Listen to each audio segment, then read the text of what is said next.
Alright, so I figured I'd shoot a little video on this disaster I have going on.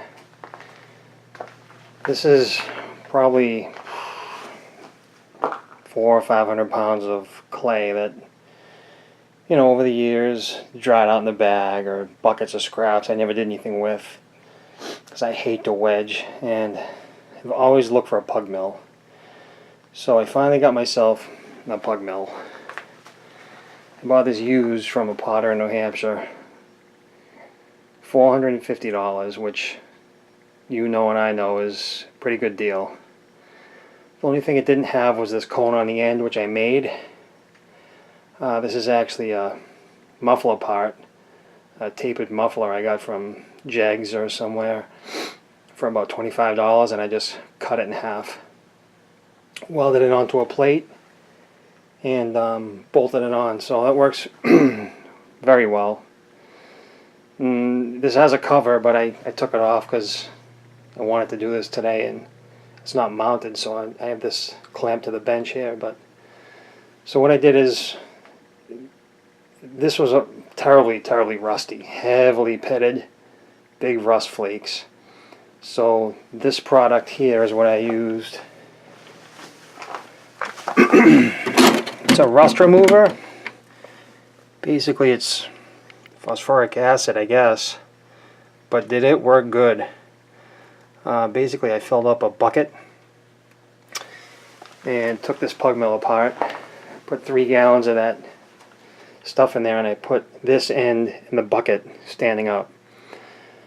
In about 2 days, all the rust was completely gone. It was bare metal. It was beautiful. So then what I did is I did the same thing to this end. A couple days later it was all set, but this area here, it wasn't deep enough in the bucket, and I needed to de-rust the auger as well. So what I did is I put clay in this end, couple pounds of clay, packed it in, okay? Put it upright in the bucket, filled up this whole tube with that rust remover, and then I took this head and I kind of stuck it in so the auger was completely submerged. Actually, the clay was in this end, up in this area, and then the auger, you know, the whole motor unit was sitting on this end vertically, and that way all this inside stripped out all the rust and stripped the rust off the auger, and it came out really nice. I should have shot a video of that, but I was just anxious to get it done. And basically I spray painted it, and it's perfect. It works unbelievable. So what I got going on is this clay here. You can see here, this is crazy what I have. There's some low fire earthenware, some stoneware, 3-4 different kinds of stoneware, some a little bit of porcelain. It's probably 10% porcelain in here. And what I did was I broke it all up, slaked it down in these buckets. After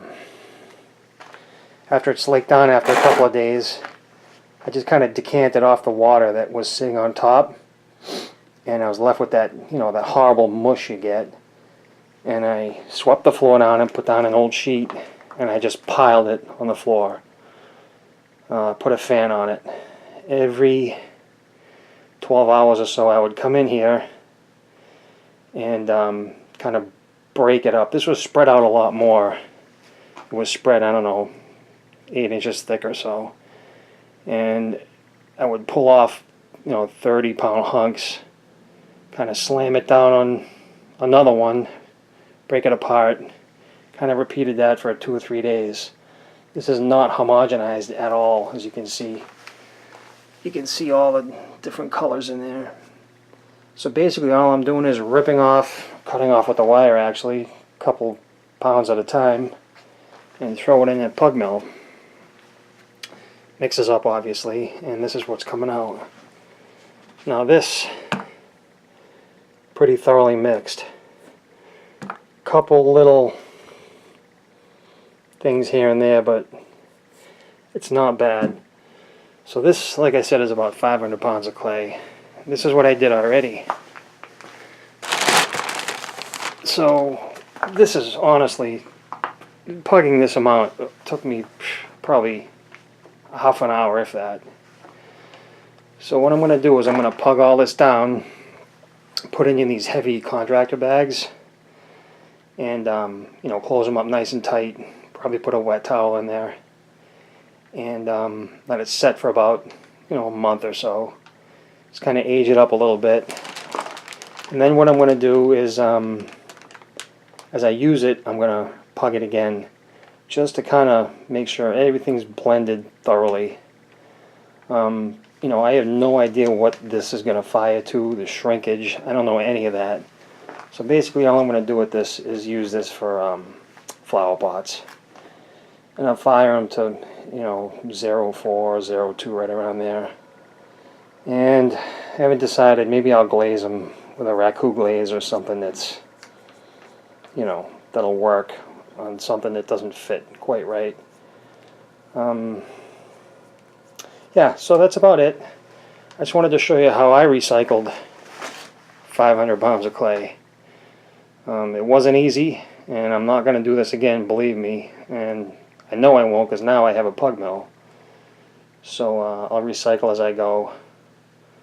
But this is 4 or 5 years worth of scraps and nonsense that, you know, if I had a clay I didn't like, I wouldn't use it. If it bloated in the kiln with my firing schedule, I didn't use it, so I had leftover blocks here and there. So I also have over here some redware and some, I don't know, some earthenware, a couple of boxes of stoneware. This is pretty old too.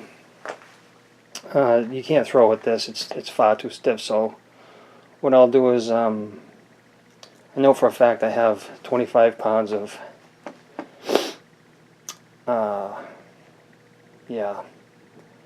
terracotta.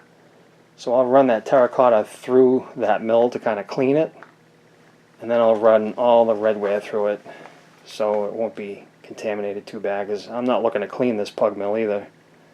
It's not fun to take this apart and clean. Taking it apart is easy enough, but the cleaning part is not good. So yeah, keep your eyes out for pug mills. They are out there. It took me a long time to find one that was a reasonable price. About 5 years ago, someone offered one to me for $150 or so. I think it's the same exact kind of Bluebird here, but he changed his mind at the last second. So it took me a long time to find this, and boy, I'm happy I did. It works really well. Okay, alright, that's it for now. Thanks for watching.